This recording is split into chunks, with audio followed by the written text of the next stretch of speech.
क्योंकि अब मेरे पास कोई भी फाइल ओपन नहीं है, तो फाइल को दोबारा खोलने के लिए मैं फाइल टैब पे दोबारा क्लिक करता हूं।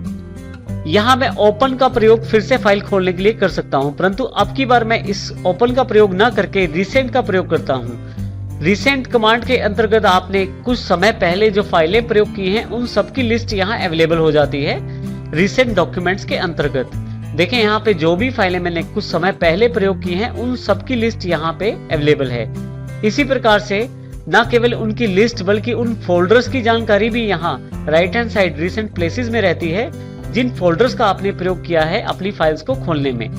तो जैसे यहाँ मैं फर्स्ट फाइल को खोलना चाहता हूँ तो यहाँ सिर्फ फर्स्ट फाइल पे क्लिक कर देता हूँ तो मेरे पास फर्स्ट फाइल अवेलेबल हो जाती है।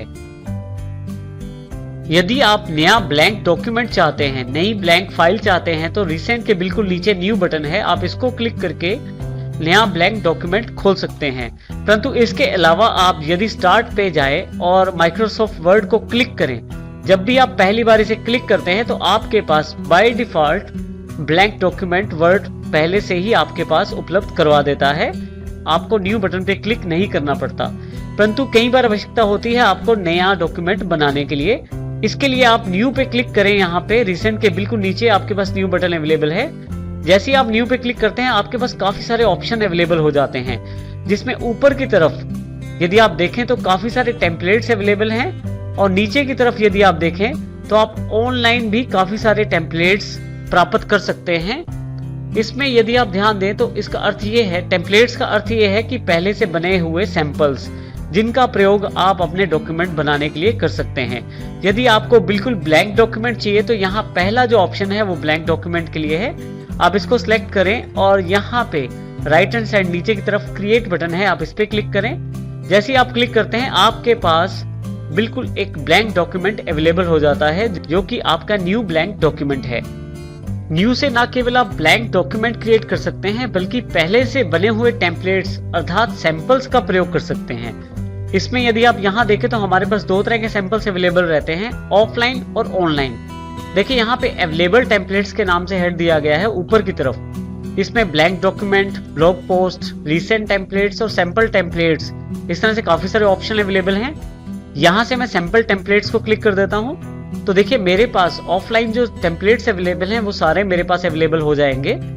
यहाँ पे आप काफी सारे लेटर्स के फॉर्मेट देख रहे हैं यहाँ पे, और मैं यहाँ से किसी का भी चुनाव करके अपना डॉक्यूमेंट क्रिएट कर सकता हूँ। जैसे मैं रिज्यूमे अर्थात बायोडाटा बनाना चाहता हूँ तो यहाँ पे मेरे पास सैंपल्स में एसेंशियल रिज्यूमे के नाम से एक टेम्पलेट पहले से अवेलेबल है, इसे मैं क्लिक कर देता हूँ। यहाँ पे क्लिक करने के पश्चात मैं यहाँ से क्रिएट कर लेता हूँ। आप चाहें तो यहाँ डबल क्लिक भी कर सकते हैं। मैं यहाँ क्रिएट पे क्लिक कर देता हूँ। जैसे ही क्लिक करता हूँ मेरे पास एक बेसिक रिज्यूमे अर्थात बायोडाटा का एक टेम्पलेट अवेलेबल हो जाएगा और कुछ ही सेकंड्स में दी गई जानकारी पे मैं टाइप करके अपना एक रिज्यूमे या बायोडाटा बना सकता हूँ। जैसे देखिए मेरे कंप्यूटर का नाम वरिंदर है और मेरा नाम भी वरिंदर है, तो यहाँ पे इसने खुद ही वरिंदर टाइप कर दिया है और बाकी जानकारियों के लिए यहाँ पे जगह अवेलेबल है। जैसे टाइप योर ईमेल, यहाँ पे मैं ईमेल एड्रेस टाइप कर सकता हूँ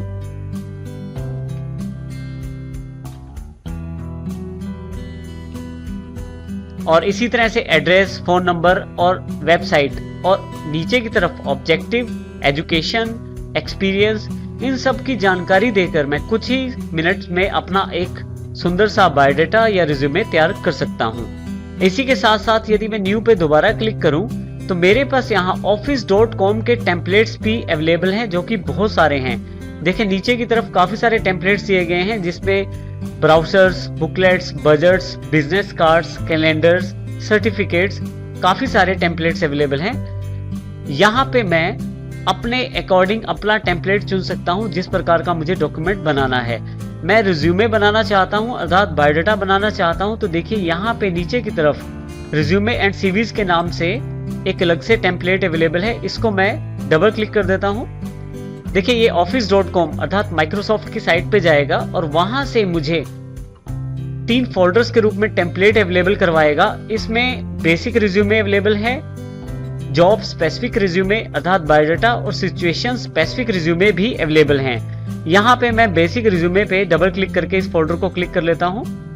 तो देखिए अब की बार बहुत सारे बेसिक रिज्यूमे जो कि ऑनलाइन अवेलेबल हैं, जो कि मेरे पास अवेलेबल हो गए हैं।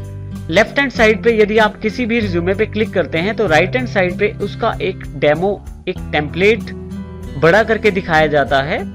इसी तरह से यहाँ पे देखें काफी सारे टेम्पलेट्स अवेलेबल हैं। यहाँ पे काफी सारे सैंपल्स अवेलेबल हैं रिज्यूमे के। यहाँ पे मैं किसी भी रिज्यूमे को सिलेक्ट कर सकता हूँ। जैसे ही मैं फोटो रिज्यूमे को क्लिक करता हूँ, मेरे पास राइट हैंड साइड उसका एक सैंपल दिखाया जाएगा बड़ा करके। तो जैसे यहाँ पे रिज्यूमे दिखाया जा रहा है, अगर मुझे ये नहीं पसंद तो मैं कोई और रिज्यूमे वाला सैंपल भी ले सकता हूँ। परंतु इसको अपने पास प्रयोग करने के लिए मुझे डाउनलोड करना पड़ेगा। डाउनलोड का बटन यहाँ अवेलेबल है राइट हैंड साइड नीचे की तरफ। जैसे ही डाउनलोड पे क्लिक करता हूँ मैं, मेरे पास ये डाउनलोड होना शुरू हो जाएगा। इसके लिए नेट होना चाहिए आपके पास। अब यहाँ देखें आपके पास एक सुंदर सा रिज्यूमे टेम्पलेट फिर से अवेलेबल हो गया है। एक सुंदर सा बायोडाटा बनाने के लिए फिर से सैंपल अवेलेबल हो गया है, जिसमें नाम पहले से दे दिया गया है और फोटो के लिए यहाँ पे जगह दी गई है। इसके अतिरिक्त भी काफी सारी जानकारी के लिए जगह दी गई है जो मैं टाइप करके फिल कर सकता हूँ, जैसे address, phone number, email, website address. और नीचे की तरफ बायोडाटा में जो बाकी जानकारियां मांगी गई हैं वो भी दी गई हैं, जैसे ऑब्जेक्टिव्स, मेरे क्या ऑब्जेक्टिव्स हैं, एजुकेशन, एक्सपीरियंस और स्किल्स। तो इस प्रकार न्यू से ना केवल मैं ब्लैंक डॉक्यूमेंट क्रिएट कर सकता हूं, बल्कि अपने कंप्यूटर में अवेलेबल सैंपल से या office.com से डाउनलोड करके भी सैंपल्स का प्रयोग कर सकता हूं और अपने लिए पहले से बने हुए सैंपल्स का प्रयोग करके सुंदर सा डॉक्यूमेंट बना सकता हूं।